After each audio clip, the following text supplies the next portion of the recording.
Bam! What is happening, guys? It's me again, Honest Dave, coming to you today with another knife review. Now, I got a request for this one, which is the SOG Fielder Assisted model. Yes, I think it was about a year ago that they introduced the assisted fielder. Which, if you don't know what that is, just go to Walmart. You'll see it. It's about 20 bucks there. Now, this knife I got in a trade for a Kershaw knife. I never heard of it before that. And, yeah, I'm not going to say it's badass, but I'm not going to say it's a horrible knife either. It's got its high points, it's got its low points. Now, let's get all the boring crap out of the way first. The handle length is 4.5 inches. The blade length is 3.5 inches. And the overall length is 7.88 inches. It weighs 3.60 ounces, so it is pretty lightweight. The blade is a clip point satin polished blade. Has ambidextrous thumb studs. The blade steel is 5CR15 MOV, which I don't know if that's a good steel or not. You know, I don't really know much about steels. The handle is made out of aluminum and G10, and it has a Rockwell hardness of 54 to 58. There's all the boring shit out of the way. Now, like I said, I got this knife on a pretty good deal. And like I said, it is from SOG, or SOG. I don't know, what is that? Do they pronounce it SOG or SOG? I don't fucking know. Now, I've really never done much with SOG folding knives. I've had a couple of SOG knives over the years. I've had the SOG Tomahawk, SOG Spirit. I had the SOG Kukri Machete at one point. I've had the SOG Magnadot, which is another folder. And now this. So I don't really have a lot of experience with SOG knives. I don't know which ones are good ones, which ones are bad ones. This one seems decent. Problem is, actually, I'll get into the problems later. Let's not just badmouth the knife the entire time. Now, like I said, it comes with this clip point blade with this little swedge up here. I don't know why they put that on there. They just do. It is pretty thin. Pretty good edge on there. Of course, that edge is my work, not the work of SOG itself. Let's not get into that. It has a tip-up, right-hand carry-only pocket clip with SOG on there, and has ambidextrous thumb studs. And right there brings up another problem I have with pocket knives. You know, SOG, it would not be that hard to drill a couple of holes onto this side and give you an extra pocket clip. I mean, Cold Steel does it all the time. Why can't you guys? I mean, come on. Just, like I said before, 4-way positional pocket clip on all pocket knives. I think that ought to be the thing. But let's not get into a tangent. It is a lockback, unlike the other fielder, which is a liner lock with, I believe, a 1-way positional pocket clip and a right-hand tip-down only pocket clip. So out of all the fielders, you know, I think I prefer this one the most. Mainly because I do prefer a tip-up knife. Some prefer tip-down, which is all fair. You know, I don't mind tip-down knives. But if I can't have a tip-up knife, I will go for it every time. That's pretty good size thumb studs, honestly. I mean, at least I believe it. At least I think it does. It's got a little channel in here, so it's pretty easy to get your thumb to it. Has a, well, let's say a decent opening speed. It's pretty fast, but not as fast as a SOG Flashback from what I've seen. Which is a knife I actually am looking into, because that knife claims to be the world's fastest assisted knife, and I'm kind of curious about that one. Like I said, it comes with aluminum handles and G10, which is a good combo if you ask me. I mean, I like aluminum handles, and I really like this G10 plastic. It has this metal SOG, I guess, pallet, or whatever you would call it, you know, stuck right there. as an interesting way of putting the spring in, because unlike, you know, having a spring in here in the handle, or having like a torsion bar spring, right under this pivot screw right here, right there where that little notch is, that's where the spring rests, and it's just wrapped around this screw. I thought that was interesting. Although that does cause one problem. Now you're probably wondering, can I take the spring out and make this into a manual folder? Well, I've tried, and no, you really cannot.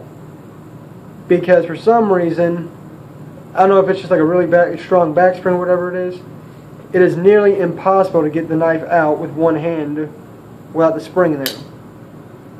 I've never seen a knife like that. I found it very odd. And honestly, I don't really like that design. Of course, it has to come with a safety right here, which, yeah, the safety does work pretty well. Personally, though, I don't like safeties, and I really don't think this knife needs a safety, because it does take quite a bit of force to get it going. So, personally, I would like to take this knife apart, take the safety out, throw it out. Because, like I said, I really don't find safeties necessary on most assisted knives. Now, don't get me wrong, some need them, because some are so goddamn, you know, trigger happy, I guess is the word to say for it, that they'll pop out no matter what. The problem I have with this spring right here, this safety right here, is I have had it, you know, this is the only knife I've ever had this happen, where I'll reach into the pocket to grab it, because I never keep the safety on it, and I go to use it and I can't get it open just to find out the safety's, you know, locked there. It has somehow become engaged. It's happened a few times, and I really don't like that. I never have, I never will. I think it's stupid. But once again, I'm not going to get into that, okay? And I want to get into a tangent. Now, personally, there are a lot of things I do like about this knife, though. You know, a lot of people like to carry what they call gentleman's knives, which are small knives that you would carry to work, church, funerals, business, whatever. And they're usually very small knives. Now this, you know, it is a very good little gentleman's knife, if you ask me. Which, you know, it's still a full-size knife. But it's not so big that it's going to be this big old bulking thing in your pocket. But it doesn't weigh that much, like I said. It's about a 3.60 ounce knife. Good little blade. A deep pocket carrying clip. Give you a shot of that in the pocket.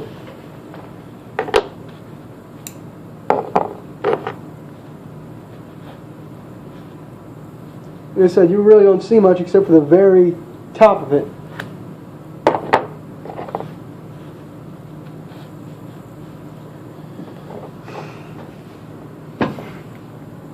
Like I said, you know, it has jimping here and on the spring.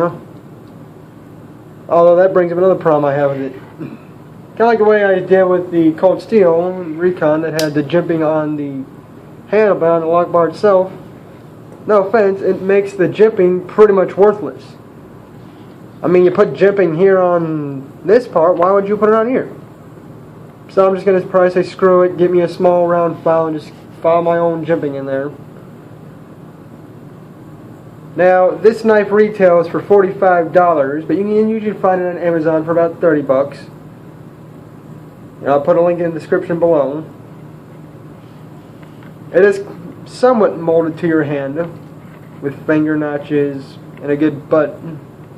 I like that. I like when the button of the knife does kind of sway out, so it gives you a little more to hold on to.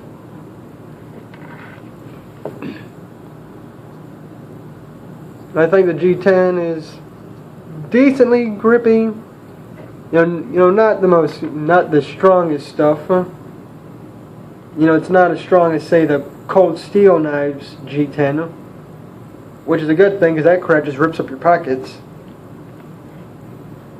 But it isn't so slippery it's going to fly out of your hand.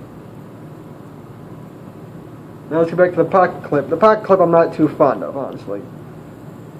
I wish they had just made it a little bit flatter because right here, if you have a strong grip on this knife does kind of give, you know, does kind of bite in the hand a bit. Gives little hot spots. I ain't too fond of that. Never have been. So, yeah, a few things I would change. Make it forward positionable. Put jimping up here. And do a little something with the pocket clip. Now let's get to my last problem I have with this knife. This knife is tightened up as far as it can go, okay guys? But it still has side to side blade play and up and down blade play. I don't like that at all, okay? Now if this knife was like, you know, as old as some of my other pocket knives have there, I could accept a little bit of blade play. But this is pretty ridiculous for a knife I haven't had that long.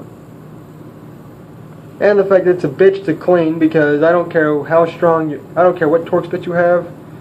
These Torx bits, these Torx screws, are nearly impossible to get out.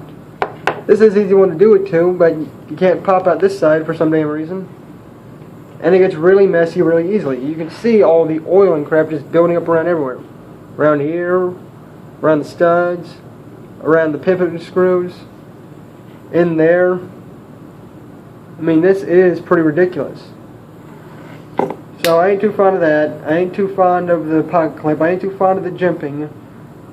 And I ain't too fond of how much pressure you have to put on there all the time to actually open it up. Especially if you do it like this. Well, of course now it works. Usually I do that and it would stop halfway through and you get stuck. But let's check the sharpness right quick. Alright, that was a bad cut. Yeah.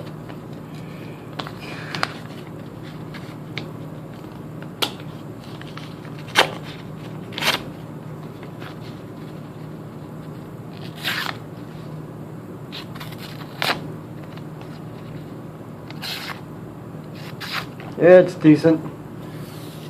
Like I said, honestly, I don't really hate the knife, but I'm really not too fond of it. I mean, I'll EDC it certain times, but I don't know.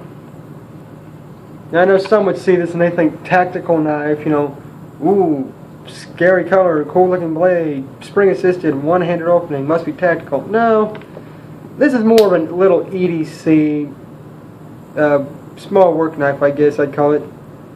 Because if I had to defend my life, I don't think I'd want to bring this knife with me at all.